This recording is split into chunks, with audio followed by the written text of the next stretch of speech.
السلام علیکم ورحمۃ اللہ، کیسے ہیں آپ؟ امید کرتی ہوں آپ خیریت سے ہوں گے۔ آپ کا سبق سورۃ الاعراف پارہ نمبر 9 رکوع نمبر 14 ہے، جو سورۃ اعراف کا آخری رکوع ہے۔ شروع کرتے ہیں اللہ کے نام سے۔ اعوذ باللہ من الشیطان الرجیم، بسم اللہ الرحمن الرحیم۔ هو الذی خلقکم من نفس واحدۃ وجعل منها زوجها لیسکن الیہا۔ والذی، وہ ذات جس نے خلقکم پیدا کیا تم کو، من نفس واحدۃ ایک ہی جان سے، وجعل اور بنایا، منہا اس سے، زوجہا اس کا جوڑا، لیسکنا تاکہ وہ سکون حاصل کرے، الیہا اس کی طرف۔ والذی، وہ ذات جس نے بنایا تم کو ایک ہی جان سے، ایک ہی جان کون سے؟ آدم علیہ السلام سے، ٹھیک ہے نا۔ وجعل منہا زوجہا، پھر بنایا اسے اس کا جوڑا، یعنی آدم علیہ السلام ہی کی بائیں پسلی سے حضرت حوا کو بنایا، لیسکن الیہا تاکہ وہ سکون حاصل کرے اس کی طرف۔ یہ پہلے آدمی کی پیدائش اور پہلی عورت کی پیدائش بتایا، پھر اس کے بعد اللہ تعالیٰ نے ان دونوں سے بہت سے مرد و عورت کو پھیلا دیا، ٹھیک ہے نا۔ تو ہم سب کی تخلیق ایک ہی جان سے ہوئی، یعنی حضرت آدم علیہ السلام سے، پھر اللہ تعالیٰ نے اس سے اس کا جوڑا بنایا تاکہ وہ اس کی طرف سکون حاصل کرے۔ اتنے کی آپ تفسیر کو پہلے غور سے سمجھ لیں۔ اللہ تعالیٰ نے یہاں پر نکاح کا مقصد بھی بتایا ہے۔ پہلے تو اللہ تعالیٰ نے بتایا کہ جو تمہارا جوڑا بنایا نا، وہ تمہاری اپنی ہی جنس سے ہے، یعنی انسان ہی ہے۔ جو اللہ تعالیٰ نے عورت بنائی وہ انسان ہی کی جنس سے بنائی تاکہ اس کی طرف محبت اور مودت زیادہ ہو۔ پھر اللہ تعالیٰ نے نکاح کا مقصد بھی بتایا کہ یہ جوڑا بنانے کی ضرورت کیوں پیش آئی، تاکہ ایک دوسرے کی طرف سکون حاصل کریں۔ تو نکاح کا مقصد کیا ہے کہ سکون حاصل کیا جائے، مرد عورت کی طرف اور عورت مرد کی طرف سے سکون حاصل کریں۔ اور یہ تو آپ کو پتہ ہی ہے کہ نکاح سے پہلے دو لوگ اجنبی ہوتے ہیں، میاں بیوی، ایک دوسرے کو جانتے بھی نہیں ہوتے، ان کے گھر کے بارے میں نہیں پتہ ہوتا، ان کی عادات کے بارے میں نہیں پتہ ہوتا، لیکن جیسے ہی وہ نکاح کرتے ہیں تو اللہ تعالیٰ ان میں کیسی محبت پیدا کر دیتے ہیں۔ سورۃ روم کی آیت نمبر 21 میں یہ اسی طرح سے اللہ تعالیٰ نے بیان کیا ہے۔ میں آپ کو اس کا ترجمہ اور آیت بتا دیتی ہوں۔ وَمِنْ آیَاتِهِ أَنْ خَلَقَ لَكُم مِّنْ أَنفُسِكُمْ أَزْوَاجًا لِتَسْكُنُوا إِلَيْهَا وَجَعَلَ بَيْنَكُم مَّوَدَّةً وَرَحْمَةً۔ اس کا ترجمہ اس طرح سے ہے کہ اللہ کی نشانیوں میں سے یہ بھی ہے کہ اس نے تمہارے لیے تم ہی میں سے یا تمہاری جنس ہی میں سے جوڑے پیدا کیے تاکہ تم ان سے سکون حاصل کرو، اور تمہارے درمیان اس نے پیار اور محبت رکھ دی۔ یعنی یہ اللہ کی طرف سے ایک تحفہ ہے، اللہ کی طرف سے ایک انعام ہے کہ اللہ تعالیٰ نے میاں اور بیوی میں محبت اپنی طرف سے ڈال دی ہے۔ فَلَمَّا تَغَشَّاهَا حَمَلَتْ حَمْلًا خَفِيفًا۔ فَلَمَّا پھر جب، تَغَشَّاهَا اس نے ڈھانپا اس کو، یعنی مرد نے عورت کو، حَمَلَتْ حَمْلًا خَفِيفًا حمل ہوا اس کو حمل ہلکا سا۔ ڈھانپنے سے مراد یہاں ہم بستری ہے، ہم بستری سے ہلکا سا حمل ہوا، یعنی ابتدائی حالت اللہ تعالیٰ بتا رہے ہیں۔ فَمَرَّتْ بِهِ پس وہ چلتی رہی اس کے ساتھ۔ فَلَمَّا أَثْقَلَتْ دَعَوَا اللَّهَ رَبَّهُمَا پس جب وہ بوجھل ہوئی پکارا ان دونوں نے اللہ کو جو ان دونوں کا رب تھا۔ لَئِنْ آتَيْتَنَا البتہ اگر تو دے ہمیں، صالحاً تندرست، لَنَكُونَنَّ ضرور ہم ہو جائیں گے، مِنَ الشَّاكِرِينَ شکر گزاروں میں سے۔ یعنی شروع میں اللہ تعالیٰ بتا رہے ہیں کہ حمل کی جو ابتدائی حالت ہوتی ہے اس میں چلنا پھرنا مشکل نہیں ہوتا، آسانی سے چل پھر لیتی ہے عورت۔ پھر جب اسکلت بوجھل ہوتی ہے، یعنی بچہ جو ہے وہ تھوڑا بڑا ہوتا ہے، یعنی پیدائش کا وقت قریب آ جاتا ہے، تو اس وقت دونوں، یہ تثنیہ کا صیغہ ہے، آگے بھی تثنیہ کا، آگے پھر تثنیہ کا، ٹھیک ہے۔ تو تثنیہ کے صیغے استعمال کیے ہیں، یعنی مرد اور عورت دونوں میاں بیوی جو ہے اللہ تعالیٰ سے دعائیں کرتے ہیں کہ اے اللہ اگر تو ہمیں تندرست بیٹا عطا فرمائے گا، تندرست اولاد دے گا، تو ہم ضرور تیرا شکر کرنے والوں میں سے ہو جائیں گے۔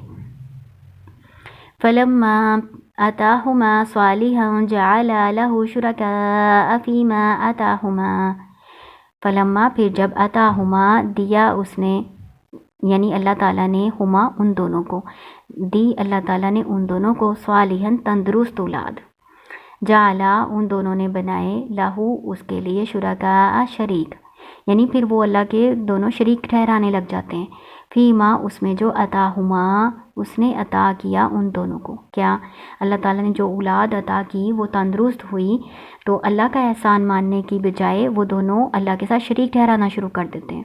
کیسے شریک ٹھہرانا شروع کر دیتے ہیں؟ یا تو بچے کا نام اس طرح رکھ دیتے ہیں جس میں شرک کا اظہار ہوتا ہے، جیسے اللہ نے دیا بچہ، اللہ کا احسان، لیکن وہ کہتے ہیں امام بخش، یعنی امام نے بخشا ہے کسی نے، یا پیرا دیتا کہ پیروں کی وجہ سے ہمیں بچہ ملا ہے۔ تو اسی طرح اور نام بھی رکھ دیتے ہیں، عبد الشمس، بندہ علی، اس طرح کے نام رکھ دیتے ہیں، حالانکہ یہ سارے شرک میں آ جاتے ہیں۔ جب اللہ نے اولاد دی ہے تو اللہ کی وہ مخلوق ہے نا، اللہ کا احسان ماننا چاہیے، ہے نا، تو شرک والے نام نہیں رکھنے چاہیے تھے۔ بچے کا پہلا حق یہی ہے کہ اس کا نام اچھا رکھا جائے، نام کا اثر پڑتا ہے بچے پہ، تو اس طرح کے شرکیہ ناموں سے پرہیز کرنا چاہیے۔ پھر اور کس طرح سے شریک ٹھہراتے ہیں اللہ کے، کہ اس طرح کی باتیں کرتے ہیں کہ ہم فلاں بزرگ کے پاس گئے تھے، فلاں قبر پہ، فلاں دربار پہ گئے تھے، تو ان کے کرم کا نتیجہ ہے، اس سے ہمارا بچا ہوا ہے، حالانکہ ایسا نہیں ہے۔ اللہ تعالیٰ جس کو چاہتے عطا کرتے ہیں۔ یہ اولاد بھی ایک رزق ہے، اولاد بھی رزق ہے، اللہ کا فضل ہے، آپ اس کے حقدار نہیں ہیں کہ آپ نے شادی کی ہے تو آپ کو ضرور ہی بچہ ملنا ہے، یہ اللہ کا فضل ہے، آپ کا اس میں کوئی کردار نہیں ہے۔ اللہ تعالیٰ نے اپنے فضل سے آپ کو رزق دیا ہے، تو آپ اس کو اللہ کی بجائے کسی اور کی طرف منسوب کرتے ہیں، کتنا بڑا شرک ہے نا۔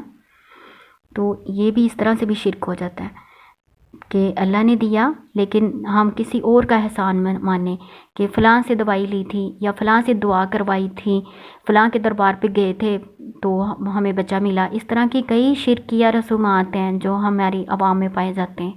تو یہ ساری غلط باتیں ہیں۔ اللہ نے اولاد دی ہے، ہم اس کے حقدار نہیں تھے، اللہ کا بڑا فضل ہے، اللہ کا بڑا کرم ہے کہ اس نے ہمیں اولاد سے نوازا، اس میں شرک نہیں کرنا چاہیے۔ فتعالی اللہ عما یشرکون، پس وہ اللہ تعالیٰ بلند ہے اس سے جو وہ شریک ٹھہراتے ہیں، یعنی اللہ تعالیٰ کو تو کوئی فرق نہیں پڑتا، اللہ تعالیٰ کی خدائی میں، کبریائی میں کسی چیز کی کمی نہیں ہوتی اگر ہم اللہ تعالیٰ کے ساتھ شرک ٹھہراتے ہیں، ہم اپنا ہی نقصان کر رہے ہوتے ہیں۔ ایشرکون ما لا یخلق شیئا وہم یخلقون، کیا وہ شریک ٹھہراتے ہیں ان کو جو نہیں پیدا کرتے کچھ بھی، وہم یخلقون، اور وہ پیدا کیے جاتے ہیں، یعنی وہ تو خود اللہ کی مخلوق ہیں، وہ کیسے کوئی چیز پیدا کر سکتے ہیں۔ ولا یستطیعون، اور نہیں وہ استطاعت رکھتے، لہم ان کے لیے، نصرا ولا انفسہم ینصرون، کسی مدد کرنے کی، اور نہ ہی وہ اپنی خود کی، ینصرون وہ مدد کر سکتے ہیں۔ جن کو اللہ کے سوا پکار رہے ہیں انہوں نے تو کوئی چیز بھی پیدا کی نہیں کی، بلکہ وہ خود پیدا کیے جاتے ہیں، اور وہ تو اپنی مدد کرنے پر بھی قادر نہیں ہیں، تو کسی کی مدد کیسے کریں گے؟ اللہ تعالیٰ کہہ رہے ہیں وَإِن تَدْعُوهُمْ إِلَى الْهُدَىٰ، اور اگر آپ ان کو بلاؤ ہدایت کی طرف، لا يَتَّبِعُوكُمْ، نہ وہ پیروی کریں تمہاری، سواء برابر ہے، علیکم تم پر، ادعوتموہم کیا تم ان کو پکارو، چاہے تم ان کو پکارو، ام انتم صامتون یا تم خاموش رہو، تم ان کو بلاؤ یا تم نہ بلاؤ ان کو تو کوئی فرق نہیں پڑتا، وہ تو تمہاری بات سنتے ہی نہیں ہیں۔ جو بت ہیں جن کے اللہ کے شریک جو بنائے ہوئے ہیں وہ تو تمہاری بات سنتے ہی نہیں ہیں۔ ان الذین تدعون من دون اللہ عباد امثالکم فادعوہم فلیستجیبوا لکم ان کنتم صادقین۔ ان الذین، بے شک وہ لوگ، جو تدعون تم پکارتے ہو، من دون اللہ اللہ کے سوا، عباد بندے ہیں، امثالکم تمہاری ہی مانند، فادعوہم پس پکارو ان کو، فلیستجیبوا لکم پس چاہیے کہ جواب دے وہ تم کو، ان کنتم صادقین اگر تم سچے ہو۔ فلیستجیبوا، یہ جو لام ہے نا اس کو لام امر کہتے ہیں، اور اس کا ترجمہ کرتے ہیں چاہیے کہ، ٹھیک ہے۔ اللہ تعالیٰ کہہ رہے ہیں کہ یہ جو تم اللہ کے سوا بت بنا کے پوج رہے ہو نا، یہ تو اللہ کے نیک بندوں کے بت ہیں، وہ نیک بندے جن کو تم پوج رہے ہو وہ تو اللہ کی مخلوق ہیں، اگر تم ان کو پوجتے ہو تو پھر چاہیے کہ تم ان کو بلا رہے ہو تو وہ تمہیں جواب بھی دیں، اگر تم اپنی بات میں سچے ہو تو پھر چاہیے کہ وہ تمہیں جواب بھی دیں۔ الہم ارجل یمشون بہا، کیا ان کے لیے پاؤں ہیں وہ چلتے ہیں ساتھ اس کے؟ ام لہم ایدی یبطشون بہا، کیا ان کے ہاتھ ہیں وہ پکڑتے ہیں ساتھ ان کے؟ ام لہم اعین یبصرون بہا، یا ان کی آنکھیں ہیں وہ دیکھتے ہیں اس کے ساتھ؟ ام لہم اذان یسمعون بہا، یا ان کے کان ہیں وہ سنتے ہیں ان کے ساتھ؟ قل ادعوا شرکاءکم، کہہ دیجئے پکارو اپنے شریکوں کو، ثم پھر کی دونی، چال چلو میرے خلاف، فلا تنظرون، پس نہ مجھے مہلت دو۔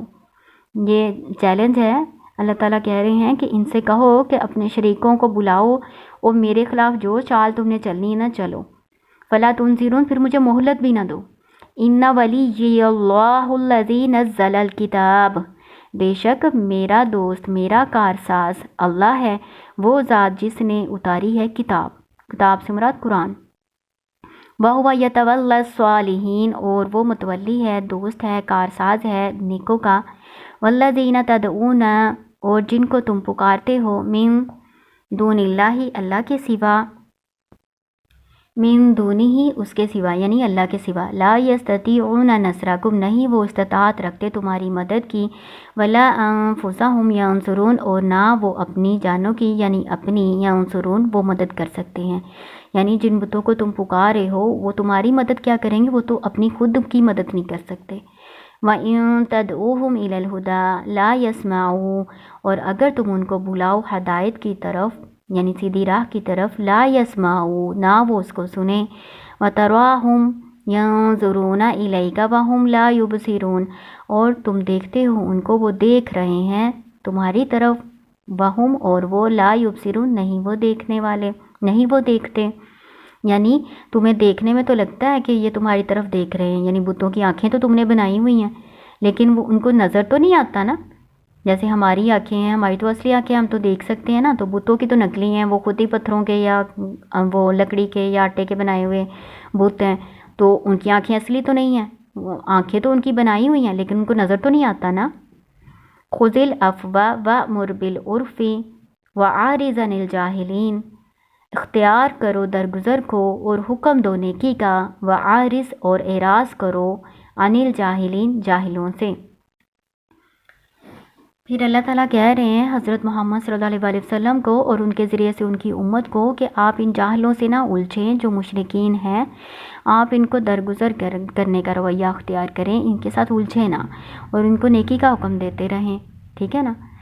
یہ اس طرح کا ایک واقعہ بھی صحیح بخاری میں موجود ہے، میں آپ کو اس کا ترجمہ بتاتی ہوں۔ یہ حضرت عمر رضی اللہ عنہ کے بارے میں ہے کہ ایک دفعہ ایک آدمی آیا حضرت عمر رضی اللہ عنہ کے پاس، تو وہ آ کر حضرت عمر رضی اللہ عنہ پر پوری تنقید کرنے لگے کہ آپ ہمیں پوری طرح دیتے نہیں ہیں، آپ انصاف نہیں کرتے۔ اس پر حضرت عمر رضی اللہ عنہ کو بہت غصہ ہوا، تو یہ صورتحال دیکھ کے نا حضرت عمر رضی اللہ عنہ نے، حضرت عمر رضی اللہ عنہ کے جو مشیر تھے نا حرب بن قیس، تو انہوں نے حضرت عمر رضی اللہ عنہ سے کہا کہ اللہ تعالیٰ نے اپنے نبی کو یہ حکم فرمایا تھا کہ خذ العفو وأمر بالعرف وأعرض عن الجاہلین، یعنی درگزر کو اختیار کیجیے، نیکی کا حکم دیں اور جاہلوں سے اعراض کریں۔